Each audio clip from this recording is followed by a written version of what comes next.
नरसिंह मेहटा दर्शन पाइले ना किंतु नरसिंह मेहटा को पत्नी पाई दर्शन कहवा तात्पर्य तो भक्ति का यही प्रकार भगवान कहीं आज पहुँचले जे काय मन वाक्य भगवान समर्पित आत्मा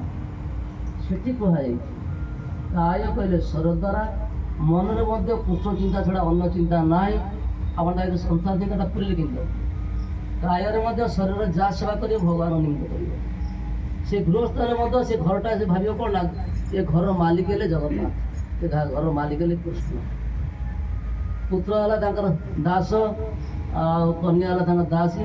भक्त जहाँ ठाकुर जहाँ लगे यही तो संबंध संबंध आवार आ तुम्हें किए ना लेफ्ट राइट कला लोक आर कौन अच्छे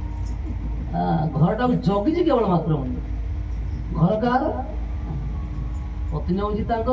मुझे पुत्र हूँ यही हूँ सम्मान यही भावना जो भजन कर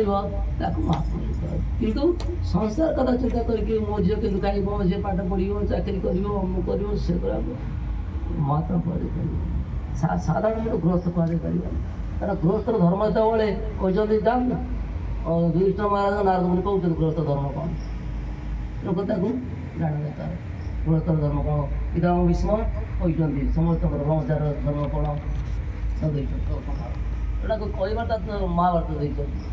तेणु आपको बुझा पड़ो समर्थ समर्थ पाइपर कृष्ण समर्थ पाइपर किंतु